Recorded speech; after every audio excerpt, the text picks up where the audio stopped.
Hello नमस्कार, मैं प्रवेश Sharma. Language across the curriculum के अंतर्गत आज हमारा टॉपिक है general principles of first language teaching. सामान्यतः सभी विषयों के शिक्षण सिद्धांत लगभग समान होते हैं।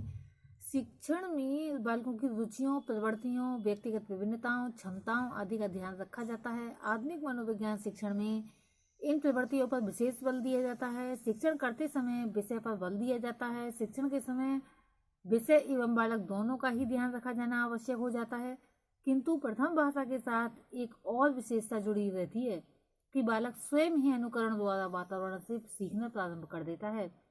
अतएव उसको प्रथम भाषा का अनुकरण उसी क्रम में कराना आवश्यक है जिस क्रम से बालक स्वाभाविक रूप से भाषा सीखता है। प्रथम भाषा शिक्षण में जिन सामान्य सिद्धांतों का ध्यान रखना आवश्यक है वो हम उनका पॉइंट वाइज विवरण आपको बताएंगे। सबसे पहला पॉइंट है अभिप्रेरणा एवं रुचि का सिद्धांत। प्राय देखा जाता है कि बालक उसी विषय या क्रिया में रुचि लेते हैं जो उनकी जन्मजात इच्छाओं को संतुष्ट करती है। इस विषय में हार्वर्ड ने लिखा है, शिक्षकों को बालक की रुचियों का सर्वदा ध्यान रखना चाहिए। जब बालक की रुचि पढ़ने की ओर नहीं हो तो उन्हें नहीं पढ़ाना चाहिए, इससे उनके विकास में बाधा पहुंचती है। पाठ पढ़ाने से पूर्व उन्हें पाठ में बालकों की रुचि पैदा करनी चाहिए जिससे वे पाठ को अच्छी प्रकार से समझ सकें। यहाँ कहने का तात्पर्य ये नहीं है कि बिल्कुल पढ़ाना नहीं चाहिए, यानी कि पढ़ाने का तरीका बदल देना चाहिए, यानी कि खेल खेल में पढ़ाई तो करानी चाहिए लेकिन बच्चे को ये एहसास ना हो कि उन पर ज्ञान थोपा जा रहा है। जैसे कि पाठन के समय शब्दस्थ उपकरणों का प्रयोग कर सकते हैं, सहानुभूतिपूर्ण व्यवहार होना चाहिए और बालकों की रुचि एवं क्षमता के आधार पर प्रश्न पूछे जाने चाहिए और पाठ को मनोरंजनात्मक बना लेना चाहिए। सेकंड पॉइंट है क्रियाशीलता का सिद्धांत।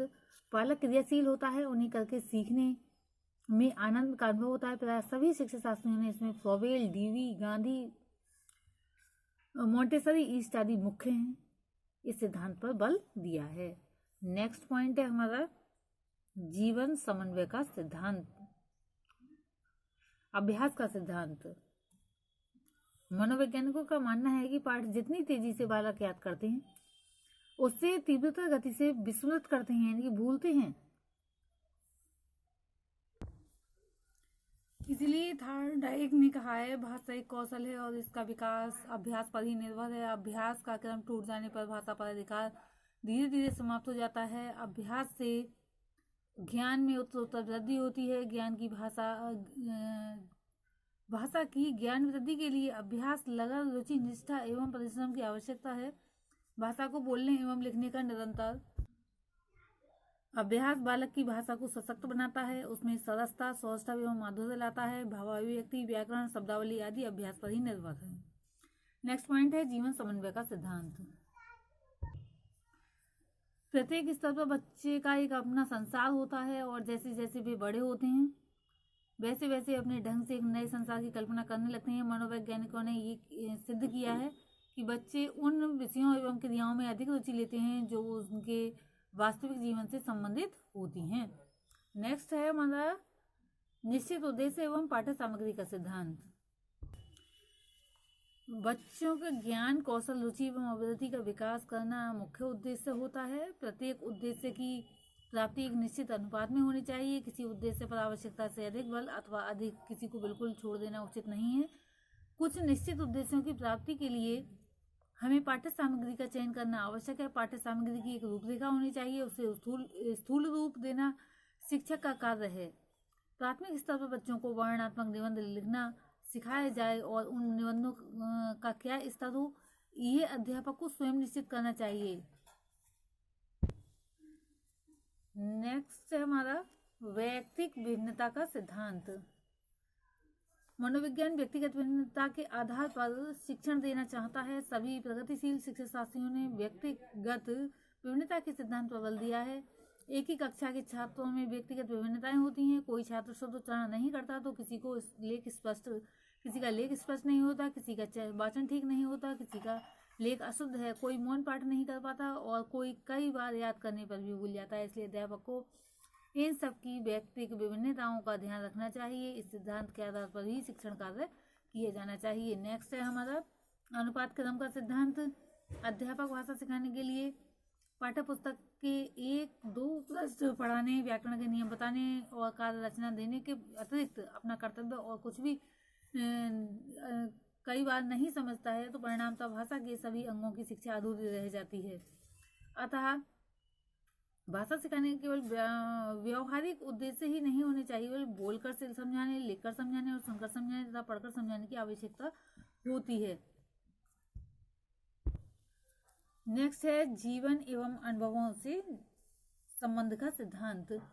जिस विषय वस्तु का बच्चों के साथ अपने निजी अनुभवों एवं दैनिक जीवन से संबंध रहता है और जो उनके दिन प्रतिदिन के जीवन में उनके अनुभव में आती रहती हैं, उनसे यदि बच्चों का शिक्षण यानी कि संबंध जोड़ दिया जाए, अध्यापन कार्य किया जाए तो बच्चे सरलता से सीखेंगे और रुचि भी लेंगे। अतः बच्चों को उनके खेल खिलौने, पशु पक्षी, कथा कहानी आदि में शिक्षण का संबंध बनाते हुए पढ़ाना चाहिए।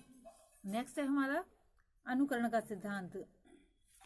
बच्चे अनुकरण द्वारा शीघ्रता से सीखते हैं। अतः अध्यापक को चाहिए कि ऐसा अनुकरण करने का प्रयत्न ऐसा कार्य करने का प्रयत्न करे जिससे कि बालक उसका अनुकरण करें। जैसे माता पिता हैं, विद्यालय में शिक्षक कैसे बोलते हैं, घर में माता पिता कैसे बोलते हैं, बाहर व्यक्ति कैसे बोलते हैं, तो बालक क्या है उनका अनुकरण करने लगता है। जो उसे पसंद आता है वही सीखता है, चाहे वह अच्छा हो या बुरा। अतः बच्चों को सिखाने के लिए सुधरी हुई समझी हुई भाषा को बोलना चाहिए जिससे कि बालक भी वैसा ही अनुकरण करे। अगर अध्यापक स्वयं अपना उच्चारण ठीक नहीं करेंगे तो बालक भी वैसा ही सीखेंगे और भविष्य में उनके लिए ये बाधाएं उत्पन्न होती ही रहेंगी। नेक्स्ट है हमारा बोलचाल का सिद्धांत। भाषा शिक्षण के लिए कब किस सिद्धांत या पद्धति का सहारा लिया है, इसकी सटीक जानकारी जो है अध्यापक को होनी चाहिए।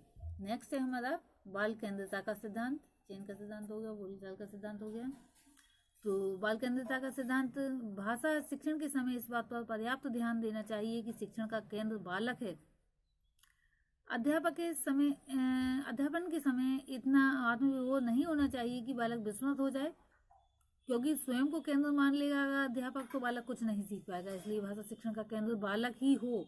बालकों की स्वाभाविक क्षमताओं, रुचियों इस आदि का ध्यान रखकर ही शिक्षण प्रदान किया जाना चाहिए। नेक्स्ट है हमारा शिक्षण सूत्रों का सिद्धांत।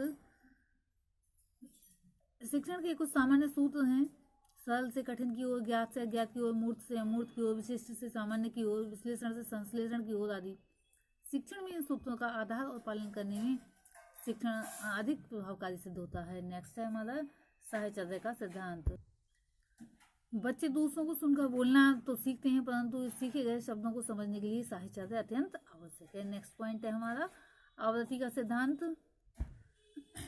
बच्चों को जो कुछ भी पढ़ाया जाए उसकी आवृत्ति उसी दिन तो की ही जा सकती है, साथ साथ जब भी कभी अवसर मिले तब दोहराते रहना चाहिए, करते रहना चाहिए। कुछ विद्वान इस सिद्धांत को प्रयोग का सिद्धांत भी कहते हैं। प्रयोग से सीखे गए ज्ञान अथवा क्रिया की आवृत्ति होती है, इसलिए हमें इसे आवृत्ति का सिद्धांत कहना ही उचित है। ये थे जो है बालक प्रथम भाषा शिक्षण के सिद्धांत। आज के लिए इतना ही, धन्यवाद।